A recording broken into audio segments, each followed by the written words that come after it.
Bismillah, alhamdulillah, salatu wassalamu ala rasulillah wa ala alihi wa sahbihi wa sallama taslima. InsyaAllah pada kesempatan yang berbahagia ini kita akan mengkaji buku yang berjudul Samanuna Sababan Linnajati Minan Nar, 80 langkah untuk selamat dari neraka Jahannam. Kita tahu bersama bahwa kehidupan kita di dunia ini hadafun wa gharduhu, tujuan utama dari kehidupan kita ini adalah bagaimana caranya bisa berbahagia. Sehingga kita mengambil langkah-langkah agar meraih kebahagiaan tersebut. Jika seseorang menganggap bahwa kebahagiaan itu dari harta yang berlimpah, maka dia berusaha banting tulang keras keringat untuk mengumpulkan harta sebanyak-banyaknya, karena dengan harta dia menganggap bahwa akan meraih kebahagiaan.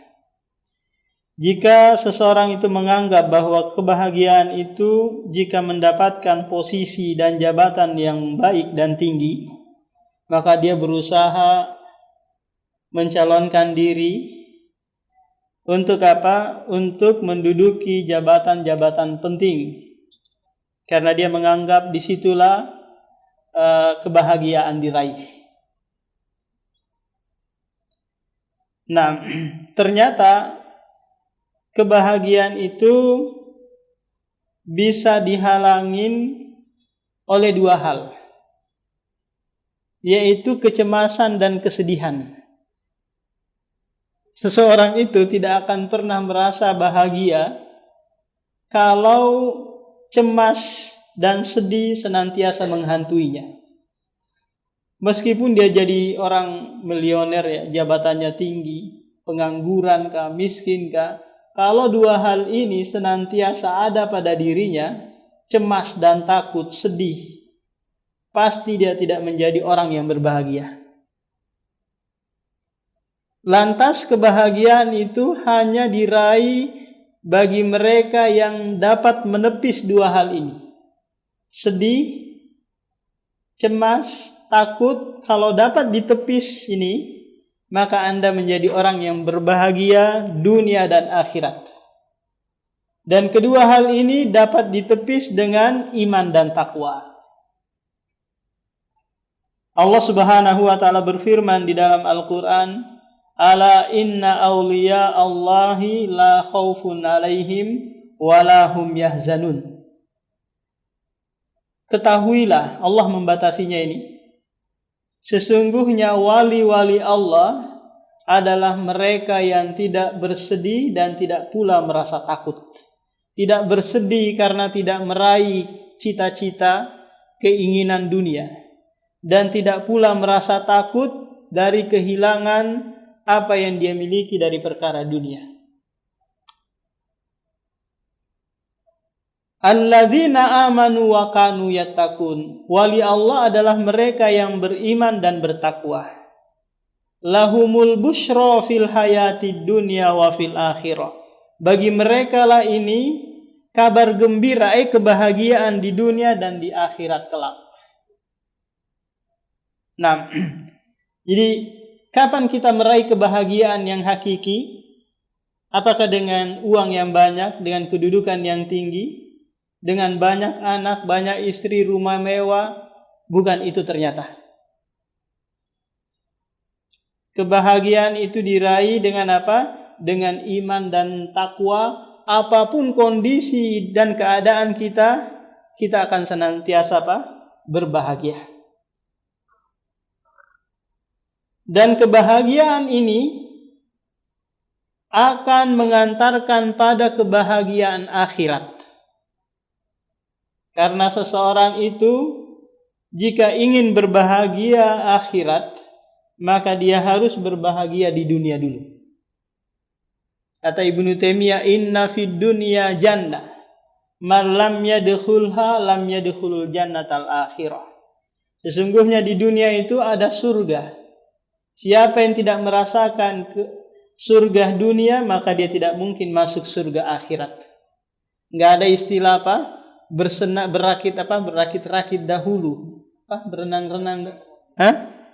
Berenang-renang, bersusah-susah dahulu, bersenang-senang kemudian. Enggak ada istilah itu. Kalau Anda sengsara hidupnya di dunia, enggak mungkin berbahagia di akhirat. Pasti Anda harus bahagia dulu di dunia, kemudian insya Allah berkelanjutan sampai ke negeri akhirat. Nah, kebahagiaan seorang mukmin itu adalah tuma'ninnah wal ladzat wal khusyu'. Kelezatan, ketenangan, kekhusyuan di saat menghambakan diri kepada Allah Subhanahu wa taala. Makanya Allah menyebutkan kenikmatan ini kepada Rasulullah sallallahu alaihi wasallam, alam nashrah laka sadrak. Sungguh kami telah memberikan kelapangan dada bagimu. Ini merupakan apa? Kenikmatan. Nah, jika kita ingin berbahagia, kita sudah tahu tadi langkah-langkahnya. Berarti bagaimana langkah untuk selamat dari yang namanya kesengsaraan dunia dan akhirat? Kesengsaraan dunia mengarah kepada dua hal. Yang pertama adalah memperturutkan syahwat, memperturutkan hawa nafsu. Ini kesengsaraan, sebab kesengsaraan dunia dan akan berujung kesengsaraan di dalam neraka jahanam. Kata Rasulullah sallallahu alaihi wasallam, hujibatin naru bisyahwat wa hujibatil jannatu bil makari. Neraka itu terhijab dengan syahwat. Apa maknanya nih Pak? Maknanya coba, itu kan hijab ya, tirai itu kan hijab ya. Yang mana kita tidak bisa melihat ibu-ibu atau akhwat di balik hijab tersebut, kecuali hijab itu harus tersingkap terlebih dahulu. Jika Anda ingin masuk neraka, yang mana neraka itu terhijab, terhalangi oleh syahwat, Anda harus dobrak dulu syahwat tersebut. Anda harus memperturutkan dulu syahwat, memperturutkan hawa nafsu, baru Anda masuk neraka jahanam. Jika Anda tidak menyentuh, melakukan, melanggar syahwat tersebut, niscaya Anda tidak akan masuk kepada kesengsaraan dunia dan kesengsaraan akhirat, yaitu neraka jahanam. Nah, ini adalah hadafun, tujuan dari hidupnya manusia, yaitu apa? Mendapatkan kebahagiaan dan terjauhkan dari kesengsaraan yang akan berujung pada kecemasan, kesedihan, ketakutan. Allah Subhanahu wa taala berfirman dalam surah Al-Imran ayat 185, "Faman zuhziha 'anil nari wa udkhilal jannata faqad faz. Wa mal hayatud dunya illa mata'ul gurur." Barang siapa yang terbebas dari neraka dan dimasukkan ke dalam surga, maka sungguh ini adalah keberuntungan, keberhasilan. Jadi kalau sekarang kita belum berhasil, belum nampak keberhasilan kita. Keberhasilan kita nanti di akhirat. Meskipun di dunia kita hanyalah seorang tukang sapu mungkin, seorang yang biasa-biasa aja, penghasilannya juga demikian kecil gitu ya. Tapi ternyata dia berhasil di akhiratnya. Yaitu dengan apa? Dengan masuk ke dalam surga Allah Subhanahu wa taala. Datang Rasulullah sallallahu alaihi wasallam menafsirkan ayat ini dalam hadis Abdullah bin Amr. Kata Rasulullah, "Man ahabba an zuhziha 'anin nari wa udkhilal jannah falta'ti maniyah." Barang siapa yang mau atau suka dibebaskan dari neraka dan dimasukkan ke dalam surga, maka hendaklah mendatangkan syaratnya. Apa kira-kira syaratnya? Kata Rasulullah, wa huwa al-imanu billahi wal ya'ti ilan nasi alladhi yuhibbu ayyuta ilaik. Ini Pak, syaratnya hanya 2. Yang pertama adalah beriman kepada Allah Subhanahu wa taala. Yang kedua adalah memberikan kepada manusia sesuatu yang Anda suka diberikan kepadamu. Kok apa maksudnya ini? Memberikan kepada manusia sesuatu yang Anda suka diberikan kepada Anda. Bapak suka uang? Kalau saya kasih uang senang? Senang kan Pak ya? Udah kasih aja dulu ke saya. Hah? Saya kasih. Anda suka istri cantik? Suka kan? Ya udah serahkan dulu itu hal itu kepada orang lain. Hah? Falyati ilan nas. Berikanlah kepada manusia sesuatu yang Anda senang juga diberikan. Ini kaidah umum tentang apa? Tentang hablu minan nas wa hablu minallah. Paham? Ini 2 kunci utama keberhasilan dan kesuksesan manusia. Paham Pak? Perbaikan hablu minallah dan hablu minan nas. Kalau kaidah umumnya hablu minan nas tadi, berikanlah kepada manusia sesuatu yang Anda suka diberikan. Anda mungkin tidak senang mendengarkan musik. Karena Anda seorang muslim sunni, nggak senang mendengarkan musik. Maka Anda jangan memperdengarkan murotal kepada orang lain. Ya kan? Karena Anda tidak senang mendengarkan suara yang bising, suara keras.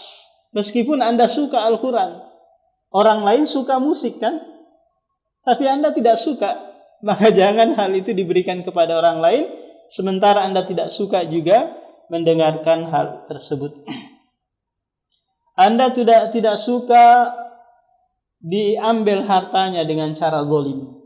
Apakah itu dikorupsi, dicuri, dicopet dan yang lainnya. Maka jangan Anda lakukan hal itu. Karena Anda tidak suka. Anda kepengen anak-anak Anda berbakti. Ya kan? Berbakti menolong Anda di saat tua. Di saat Anda tidak punya pekerjaan. Maka berikanlah hal itu kepada orang tua Anda juga. Sebagaimana Anda suka kalau anak-anak Anda berbakti kepada Anda. Jadi posisikan diri kita dulu. Kira-kira orang ini senang nggak ya? Anda posisikan diri Anda dulu. Saya nggak senang kalau diginiin. Ya jangan gituin orang. Istri kita senang nggak kira-kira kalau pulang-pulang kita bawakan kita senang nggak sebagai seorang suami pulang-pulang lelah dari kerjaan gitu, tiba-tiba ada martabak di depan di atas meja, ada nasi goreng, ada jus dan yang lain. Senang nggak kira-kira? Maka hal itu berikanlah pula kepada istri kita. Kita pulang bawa makanan sebagaimana kita senang diberikan pelayanan tersebut. Kita sebagai karyawan di kantoran nggak senang kalau sekiranya bos kita itu ngomel-ngomel, dikit-dikit cerewet, sedikit-dikit negur kesalahan dan ini dan itu. Terus giliran lambat dikit gaji dipotong. Nah, ketika Anda jadi seorang pemimpin, janganlah lakukan hal itu kepada bawahan Anda. Falyati ilan nasil ladzi yuhibbu ayyuta ilaik.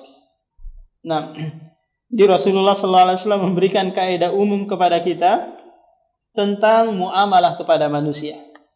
Jadi ini 2 kunci bagaimana kita terbebaskan dari neraka jahanam dan dimasukkan ke dalam surga Allah Subhanahu wa taala.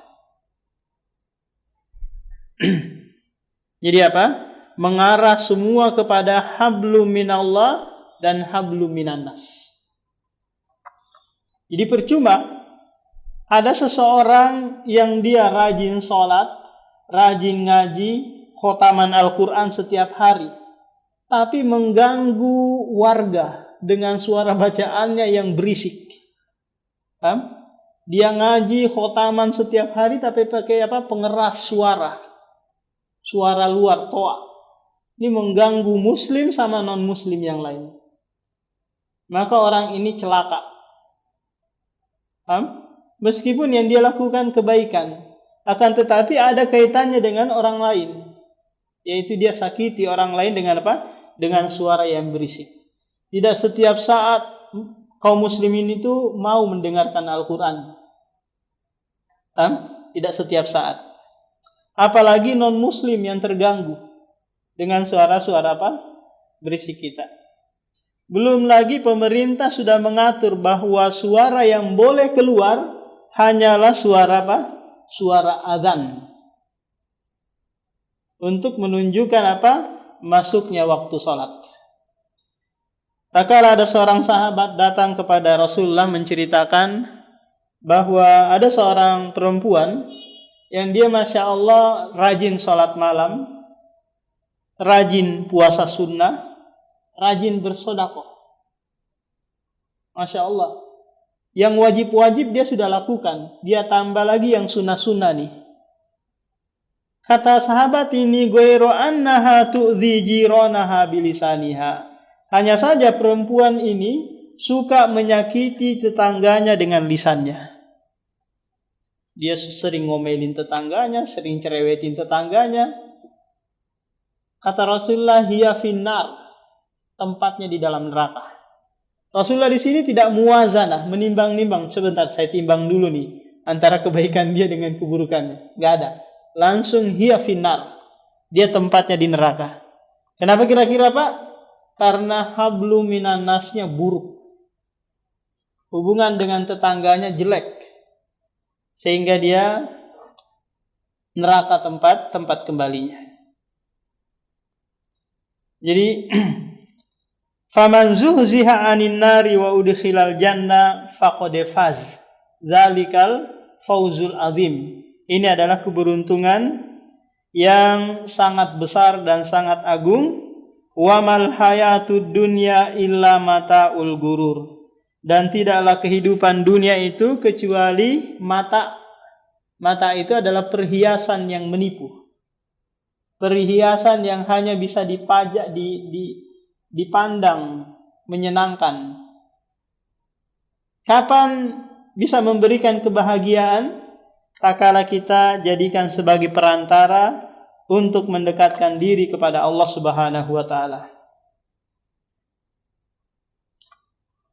Nah, kata penulis di buku ini, amma ba'du fa inna likulli insanin hadafan yas'a li tahqiqihi wa yabdhalu min ajlihi ma fi us'ihi wa yadha bi kulli syai'in min ajli usuli ilaihi.